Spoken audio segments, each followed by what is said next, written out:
de la tarde y a esta hora nos enlazamos con el periodista y analista político José Carlos Requena para precisamente analizar algunos detalles de este debate. Mucho se ha dicho en las últimas horas sobre este debate, sobre todo sobre el formato y la performance de los candidatos a la segunda vuelta. Sin embargo, yo quiero empezar preguntándote, José Carlos, si tú consideras que es decisivo o que ha tenido o va a tener algún impacto en estos últimos días previo a la segunda vuelta electoral. ¿Qué tal, Paco? Buenas tardes, ¿cómo estás? Sí, mira, yo creo que el impacto lamentablemente recién se va a ver en las encuestas que circulen de manera reservada y con más claridad en la votación del próximo domingo. Creo, sin embargo, que esto que mucha gente esperó que fuera determinante, al final de cuentas no lo ha sido tanto, más allá del desempeño de uno u otro contrincante. Pues creo que lo que estuvo ausente fue un mensaje a los indecisos. Quizás parte del mensaje calificado por muchos como populista de Keiko Fujimori quería dirigirse al de y al E, pero la verdad yo tengo dudas sobre qué tanto impacto tenga. Yo creo que el mensaje al indeciso, digamos, las reservas que ambos candidatos presentaban antes del domingo, pues creo que básicamente se mantienen. Creo que ambos han ido más a consolidar el voto duro, el que ya disponen, y seguramente el elector de ambos lados está mucho más seguro, pero no me sorprendería que algún sector importante que había dejado el blanco nulo para tomar una de las dos alternativas, pues al final termine regresando. Y eso lo vamos a ver al observar si es que el nulo y el blanco en los simulacros termina manteniéndose el próximo domingo.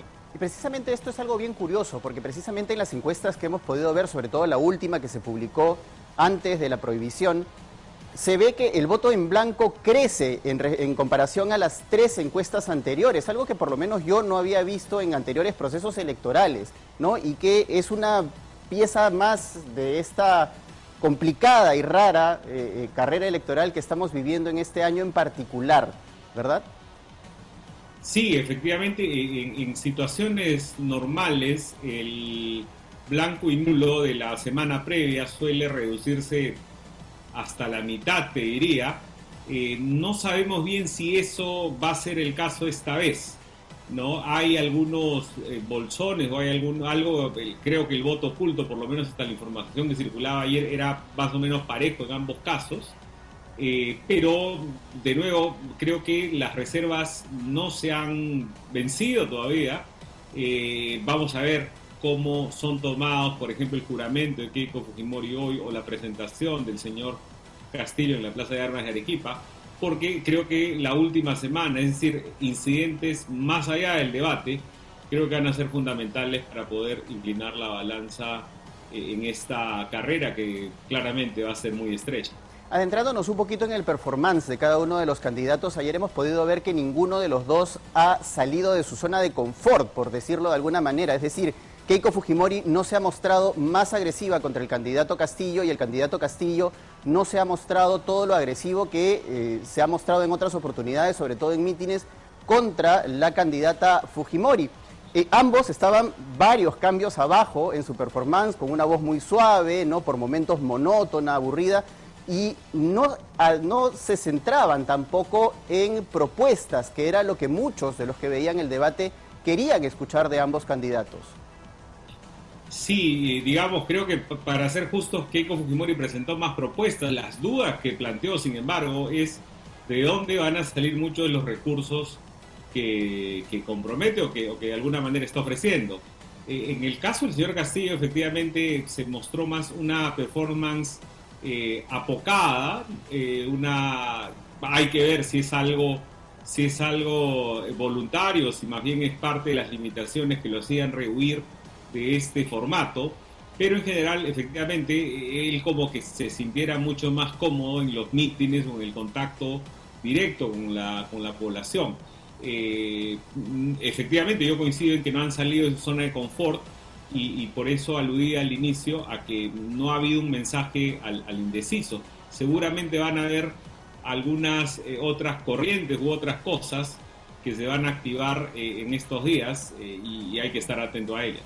Así es, porque si bien es cierto que la candidata Fujimori presentó algunas propuestas, lo que no ha dicho es cómo va a implementar estas propuestas, ¿no? Nuevamente nos vemos atrapados en ese qué, pero no entendemos y no conocemos los ciudadanos en el cómo. Para poner un ejemplo claro, este bono de 10.000 soles que está ofreciendo para las familias que han perdido seres queridos en medio de la pandemia, ¿de dónde se va a financiar? ¿Con qué dinero? ¿No? Si tomamos en cuenta las últimas cifras que se han presentado hace un rato nada más en el Ejecutivo, que hablan más de 180.000 muertos por la pandemia, estamos hablando de más de 1.800 millones de soles. ¿De dónde van a salir?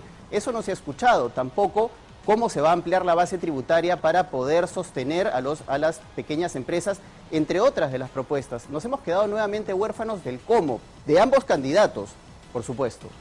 Sí, sí, sin duda, y creo que ahí, digamos, creo que frente a una candidata que ofrecía mucho, sin decir cómo, pero además que exhibía esta lejanía, ¿no? Como que para seguir con los parámetros o con los referentes futbolísticos que la campaña Keiko Fujimori ha querido impregnar, Keiko como que se pusiera la camiseta, lo que le falta es sudarla, ¿no? En el sentido de que incluso la ironía le resulta algo impostada, ¿no? Entonces, claro, es una candidata disciplinada, es una candidata que tiene ya oficio, es el tercer debate de esta naturaleza que enfrenta, y en consecuencia ya tiene sin duda mucho más recorrido, mucho más kilometraje en estas lides. Sin embargo, esa lejanía todavía se mantiene, y en el caso del señor Castillo, la verdad era una generalidad tras otra, incluso con algunas cosas extrañas y desconcertantes, como esta alusión al turismo sin fines de lucro, que no quedaba claro a qué se refería, y sí reforzando esta política identitaria que le ha resultado, y que sin duda esta dicotomía cambio-continuidad es la que él ha querido conservar. La señora Fujimori solo recurría a este cambio hacia adelante, al que quiso darle algún aterrizaje con esta referencia a la salud, el trabajo y la comida del elector, con menos fuerza, sin embargo, que lo que hizo su equipo técnico el domingo pasado. Claro, ahora, hablando desde el punto de vista estrictamente comunicacional, Pedro Castillo tenía un lenguaje mucho más hacia el ciudadano, mucho más hacia el sentimiento que hacia lo concreto que podía realizar como presidente, lo cual se puede leer como una conexión, una empatía con el elector de Pedro Castillo, pero que técnicamente queda huérfano nuevamente y queda como una suerte de desconocimiento de cómo funciona el aparato público y estatal, que es sumamente complejo. Eso también es importante remarcarlo. Sí, efectivamente, creo que el elector de Castillo tendrá que ver si esta identificación es algo suficiente para darle al señor Castillo una responsabilidad de la envergadura de la presidencia de un país en una situación además muy compleja, o si más bien esto le causa algunos reparos. Esas son sin duda las consideraciones que van a tener que darse. El señor Castillo ha querido hacer también énfasis en esto, y es algo que también algunos comentaristas hacían énfasis. Él tiene las manos limpias, decía. ¿Es esta una razón suficiente para poder darle esta responsabilidad? Sin duda son los dilemas, son los debates que cada elector va a tener, ¿no? Y sí, digamos, el cambio que mucha gente busca es el que el señor Castillo y su equipo pueden dar. Ahora, estos traspiés y estos errores de Pedro Castillo, como por ejemplo el razonador magnético o los viajes Cusco-Machu Picchu, entre otros errores de dialéctica que ha tenido el candidato Castillo, ¿van a ser importantes también? ¿Pueden quedar en el inconsciente del elector al momento de tomar una decisión? Seguimos hablando desde el punto de vista estrictamente comunicacional.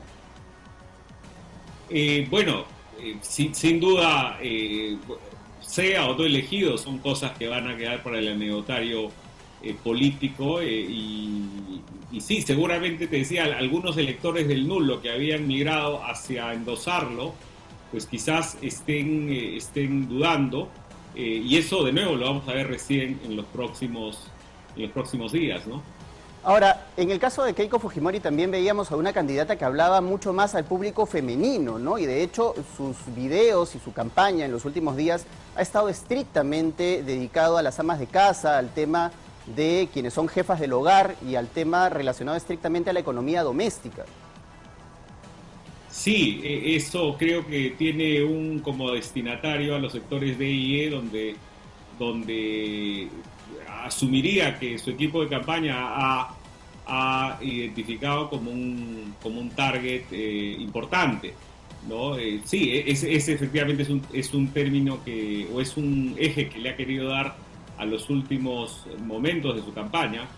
Vamos a ver, eso ya es un poco más difícil de traquear, pero sin duda vamos a ver si finalmente le alcanza.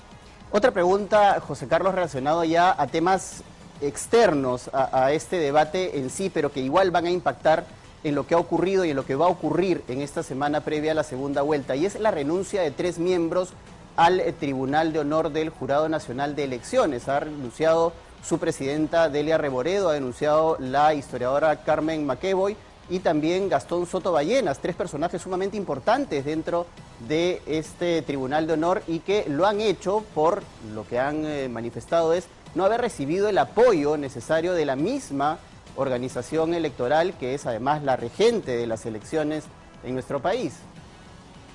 Sí, eso es un hecho lamentable. Creo que por lo menos del texto de las renuncias o del tenor de las renuncias de estas 3 personalidades, lo que parece haber es más un asunto burocrático que sin duda dificulta las decisiones de un ente importante que requería celeridad para poder manifestarse. ¿A qué se debieron estas complicaciones que se dieron? Bueno, creo que el señor Salas Arenas tendrá que salir a explicarlo. Creo que es una pésima noticia, considerando las serias presiones o las serias sospechas que desde ambos lados de la campaña, desde ambos lados del espectro político se han dado, ¿no? Yo creo que lo fundamental es ver que los organismos electorales son autónomos y que en consecuencia las posibilidades de fraude que ambas tiendas políticas han formulado carecen de sustento. Sin embargo, una renuncia de personalidades del nivel de las personas que has mencionado, por mucho que sea un tribunal honorífico básicamente, creo que golpea eso y el señor Salas y el Pleno del Jurado harían bien en responder y explicar rápidamente o dar los descargos en torno a esta renuncia, que de nuevo es algo, creo que ensombrece este trapo que es muy importante, en el que es muy importante mantener la credibilidad del Jurado Nacional de Elecciones a buen recaudo. Así es. Otro elemento importante es la presencia del líder opositor venezolano Leopoldo López, que ha estado además presente hoy en la juramentación de Keiko Fujimori en Arequipa, ¿no? Él ha tenido una presencia en nuestro país en estos últimos días que también ha tenido bastante repercusión en las redes sociales y que, a tu criterio, ¿tendría algún impacto en la candidatura de Keiko Fujimori? Seguramente en consolidar el voto que ya lo tiene la candidata.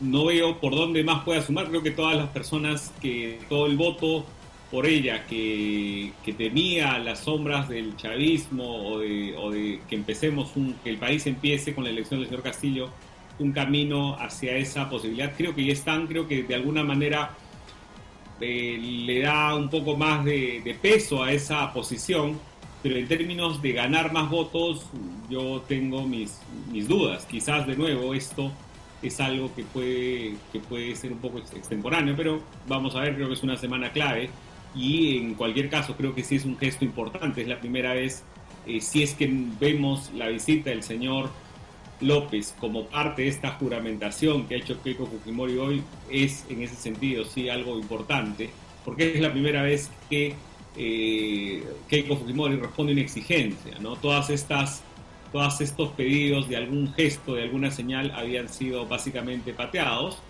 y finalmente hay algo. Pues vamos a ver si el tiempo le alcanza.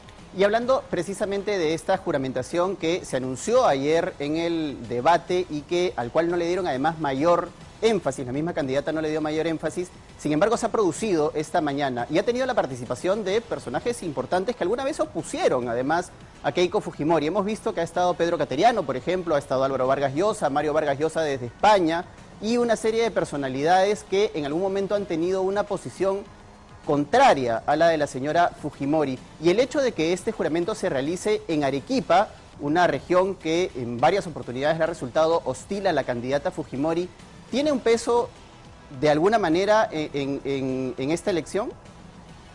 Bueno, sin duda tiene un peso simbólico y como te decía, creo que es importante que finalmente se acceda o se tenga un compromiso. Las personalidades que has mencionado ya habían expresado con semanas de anticipación el apoyo y el respaldo a Keiko Fujimori. En consecuencia, vamos a ver si le jalan, si le granjean votos adicionales, pero en términos de gestos políticos creo que es algo sin duda importante, y creo que así como en otras ocasiones este tipo de gestos ha tenido algún impacto, pues seguramente va a ser también esta ocasión nuevamente. Ahora, te planteo la pregunta de la siguiente manera. Este juramento que hace Keiko Fujimori en Arequipa, al margen de quienes ya están decididos a simplemente no creerle a la candidata Fujimori, puede ser determinante para aquellos que van a votar por ella sin considerarla necesariamente la opción que les agrada. Es decir, votan por ella, pero mucha crítica ha corrido, sobre todo a través de las redes sociales o en los chats o en las conversaciones de amigos, familiares, de que no se debe regalar el voto de una manera tan ligera, ¿no? Muchos, incluso Alberto Vergara, hablaba de que a los candidatos les tiene que costar el voto, a cualquiera de los dos, Keiko Fujimori o Pedro Castillo. Este caso sería una suerte de garantía de que, de alguna manera, la señora Fujimori se va a comprometer con esos candidatos que no son necesariamente su núcleo duro, sino que están votando por ella porque la ven pues como una alternativa, una salida en este momento, incluso las mismas personalidades que la han acompañado en este evento. Sí, sin duda, mira, yo creo que ahora lo que más que obtener el voto, lo que parece haber costado es obtener la juramentación. En ese sentido, pues yo creo que como gesto es algo importante, me parece un poco extemporáneo, sin embargo, creo que los convencidos ya están a bordo de los que van a votar por Keiko Fujimori. Creo que los que desconfían de Keiko Fujimori, por mucho juramento que se haga, pues van a mantenerse en ese lado. Mi duda va si este mensaje, que efectivamente, como tú bien dices, ayer no tuvo el espacio que creo que requería, creo que debió haber sido uno de los mensajes principales de noche para el campo de Keiko Fujimori. Mi duda es si esto va a ser finalmente un empujoncito a aquellos que desde el nulo y el blanco desconfiaban y desconfían de ella todavía. Claro, ahora hablemos de la polarización y del ambiente tenso y enrarecido que se vive en nuestro país. La verdad es que esta polarización ya está alcanzando límites terribles, ¿no? Sobre todo a nivel de las peleas que se están produciendo entre amigos, entre familiares. Lo conversábamos hace unos días con Jorge Yamamoto y la verdad es que ya parece hasta insostenible vivir en medio de esta tensión entre ambas posiciones. Es la primera vez que tú ves una elección peruana pero tan polarizada. La polarización es muy tradicional en el Perú, pero ¿tú has visto anteriormente una tan polarizada como esta elección en particular? Mira, de alguna manera la elección actual recuerda a la del año 90 por el telón de fondo de la profunda crisis económica y social que se vive, y por esta polarización que planteaba también una distancia entre los de arriba y los de abajo, para ponerlo de alguna manera. De hecho, Carlos Iván de Gregori tiene un texto muy bueno sobre la elección del año 90. Pero no, digamos, creo que en ese entonces se alcanzó una polarización y unos ribetes muy similares a los actuales, y quizás otro antecedente relativamente cercano sea la elección del año 2006. A Castillo se le ha querido comparar mucho con el Humala del 2011, pero en realidad tiene más similitudes con el Humala del 2006, en que, sin embargo, una polarización como la actual...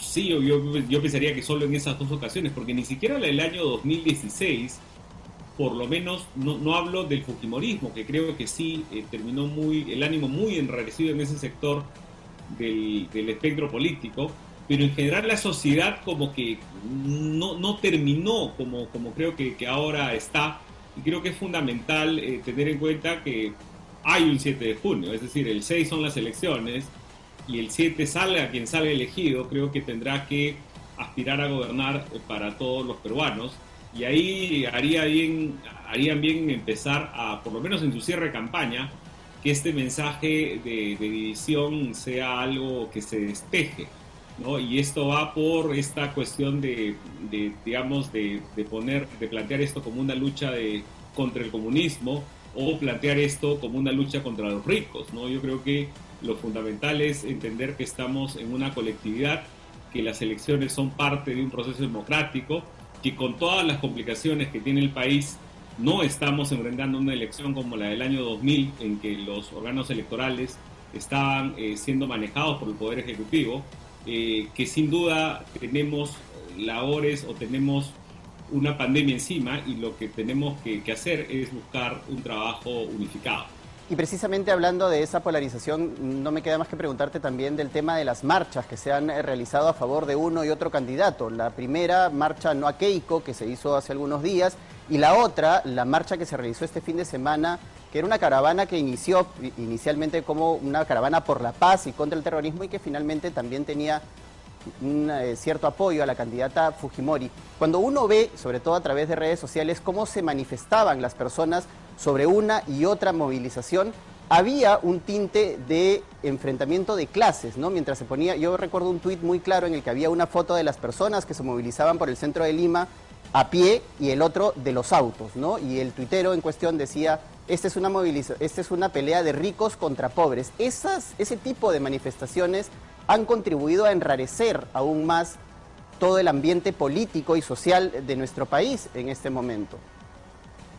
Sí, sí, sin duda. Creo que de nuevo una contienda como la actual creo que solo es entendible en un contexto profundamente marcado por la pandemia, que ha sacado precisamente a lucir todas las tareas pendientes que el país tiene, y eso incluye sin duda los asuntos de inequidad y acceso a servicios básicos. Y algo de eso también se ha transmitido efectivamente en las marchas. Yo pensaría que, de nuevo, más allá de las distancias que sin duda hay, pues hay que buscar que éstas se acorten, hay que buscar que la mayor parte de la población acceda a servicios básicos, y que por carecer de recursos no vea peligrar su vida, de nuevo siendo absolutamente empáticos y sensibles con el mensaje que traen estos comicios, ¿no? Yo creo que al margen de quién salga elegido, es claro que hay una expectativa de cambio, y hay que ver cómo se canaliza esta expectativa. Una candidatura cree que de alguna manera hay que empezar de cero, otra más bien cree que hay que corregir cosas. Pues el rumbo que tomemos, creo que digamos, la decisión que tomemos el domingo creo que va a marcar cuál de los caminos finalmente se toma. Así es, y eso es sumamente importante porque el sentimiento generalizado es que hay que hacer cambios. Algunos quieren un cambio mucho más radical, otros quieren un cambio mucho más estructurado, sin necesidad de hacer grandes reformas. Sin embargo, ¿cuáles son los cambios en los que a tu criterio coinciden absolutamente todos los peruanos, en cualquiera de las dos orillas? Porque eso también es importante que le pongamos el ojo para poder, desde los medios de comunicación, desde la sociedad civil, desde los ciudadanos peruanos, exigirle a quien salga elegido el próximo 6 de junio que trabaje para que se encuentre un punto en común y una convivencia entre todos los peruanos. Mira, yo pensaría que un consenso es que cualquier cambio que se haga tenga que hacerse respetando las libertades democráticas, ¿no? Las libertades que garantiza un sistema democrático. Ahora, esto es importante porque además ambos candidatos también tienen visiones distintas de cómo hacer estos cambios, ¿no? Mientras que Pedro Castillo ha insistido, incluso esta mañana en el breve discurso que ha dado en Arequipa, sobre la necesidad de que el pueblo forme una asamblea constituyente y se cambie completamente la Constitución. La candidata Fujimori ha hablado del cambio hacia adelante, ¿no? No ha especificado exactamente cómo es que haría los cambios, pero yo pensaría que tendría que tener en el radar la necesidad de hacer algunas reformas profundas de cara a, si sale elegida, 5 años que no van a ser fáciles, porque la insatisfacción de las personas va a continuar ahí y va a tener que hacer algo por amainarla de cierta manera. Sí, sí, sin duda. Yo creo que, digamos, esta dicotomía entre cambio y continuidad es clave para entender también esta elección. Keiko Fujimori habla de un cambio hacia adelante, el señor Castillo habla de un cambio a secas. Él cree que el modo de hacerlo es a través de una asamblea constituyente. De una asamblea constituyente. Yo tengo mis dudas y creo que el reparo principal va en cómo se llega a esa asamblea constituyente siguiendo los límites que la Constitución te da. Espero que, de ser elegido, el señor Castillo no recurra a mecanismos como los que el señor Cerrón en algún momento de la campaña formuló y que lamentablemente tienen el antecedente planteado el año 2019, en que presentó, digamos, el uso de un recurso constitucional como la cuestión de confianza, que luego fue bendecido por el Tribunal Constitucional, sin duda, pero ese antecedente nos brinda algo que debería tener algo de atención de nuestra parte, ¿no? Yo creo que lo fundamental, de nuevo, es preservar aquello que ha funcionado y cambiar lo que tenga que cambiarse, pero creo que, de nuevo, viendo, digamos, evaluando todo este tiempo, estos 20 o 30 años, con las luces y sombras que ha tenido. Así es, analicemos ahora la gobernabilidad de cualquiera de los dos candidatos que salga elegido el 6 de junio. Van a tener un Congreso completamente fragmentado. En el caso del señor Castillo va a tener, si sale elegido, una bancada de 34, si no me equivoco, parlamentarios, 22 de los cuales son del ala del señor Cerrón, mientras que 15 de ellos están más orientados al magisterio y al lado de Pedro Castillo. Pero va a ser necesario que Castillo genere alianzas dentro del Congreso, que va a tener 10 bancadas aproximadamente, y no va a ser tan fácil gobernar. Lo mismo le va a ocurrir a Keiko Fujimori probablemente, ¿no? Donde tampoco tiene una mayoría parlamentaria significativa, sin embargo tiene partidos un poco más afines a su ideología política. ¿Cuál de los dos va a tener el camino más fácil en materia de gobernabilidad, José Carlos? Bueno, en el papel y por las alianzas o los endoses que ha tenido en esta segunda vuelta, uno pensaría que Keiko Fujimori va a tener menos apuros. Sin embargo, la verdad, una vez elegido, el señor Castillo puede tender alianzas que ahora se ven improbables, pero que, de nuevo, una vez que ya se sabe quién está en el poder y una vez que te instalas, las cosas son absolutamente distintas. Creo además que otra de las cosas que no se han desactivado y que veremos si es que al final de cuentas este Congreso lo hace o no, pero otra de las cosas que se ha desactivado es esta laxitud con que la vacancia presidencial se activó en 4 ocasiones en los últimos 5 años. Entonces ahí hay un mecanismo de presión o hay un riesgo que salga quien salga elegido va a estar ahí. Es decir, se puede, si es que se ha activado la vacancia, el pedido de vacancia presidencial, por el caso del señor Cisneros, durante la presidencia del señor Vizcarra, pues ahora no podría dejar de activarse algo digamos, por un juicio que todavía tiene abierto la señora Fujimori o por la asociación que tiene con un acusado por corrupción en el caso del señor Castillo. Entonces hay de verdad esta laxitud en algún momento debería solucionarse y creo que en cualquiera de los ambos casos hay riesgos de gobernabilidad que harían bien ambos de ser elegidos, lograr de alguna manera desactivar todas estas presiones sin contar además con las que la calle puede plantear.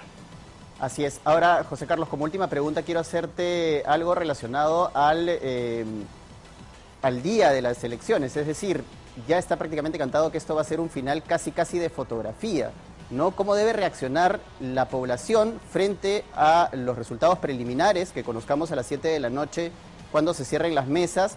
¿Cómo deben reaccionar los candidatos presidenciales de cara a estos primeros resultados preliminares? ¿Y con qué cautela deben reaccionar de cara a los días que sigan al 6 de junio, en donde la OMPE va a ir entregando los resultados oficiales poco a poco, mientras se procesan las actas? Bueno, yo creo que lo que ha pasado en los últimos procesos electorales es que el conteo rápido que sueltan las encuestadoras al final del día suele ser un acercamiento suficientemente confiable para conocer los resultados. Creo que en esa medida harían bien los candidatos en actuar con prudencia y destilar también prudencia esta semana. Creo que en algún momento, sobre todo tras el debate de Chota, el señor Cerrón tuvo un tuit muy censurable en el que decía: si no subimos será porque hay fraude. O desde el lado de algunos votantes de Keiko Fujimori activan una desconfianza hacia el Jurado Nacional de Elecciones, cuando, de nuevo, con todas las complicaciones que tiene, y creo que en esta pregunta que hacía sobre el Tribunal de Honor es uno de ellos, o con una organización del debate, la verdad, bien enredada, que creo que le quitó agilidad. Pero al margen de eso, el Jurado Nacional de Elecciones es un ente autónomo, y no creo que haya espacio para estas denuncias de fraude que desde ambos lados se han venido dando. Y para eso creo que además de las garantías que te brinda vivir en democracia con una prensa independiente, tenemos a misiones de observación electoral que darán fe de la calidad de los comicios. Pero yo creo que ambos candidatos deberían actuar con prudencia, despejar las acusaciones de fraude y reconocer los resultados tan pronto sean claros, así la diferencia sea muy corta. Mira, en el año 2016 la diferencia fue de 41.000 votos, y eso fue algo que ya los conteos rápidos de las encuestadoras el domingo por la noche lo anunciaban. Se tardaron 2 o 3 días en reconocer estos resultados, pero no creo que deban esperarse tanto en esta ocasión. Muchas gracias, José Carlos, por esta conversación y este análisis que hemos hecho de este debate y de esta última semana de cara a la segunda vuelta electoral. Ha sido José Carlos Requena, periodista y analista político, con quien hemos analizado el debate que hemos visto ayer en Arequipa. Muchas gracias, José Carlos, nuevamente. Vamos a continuar con más en 24 horas.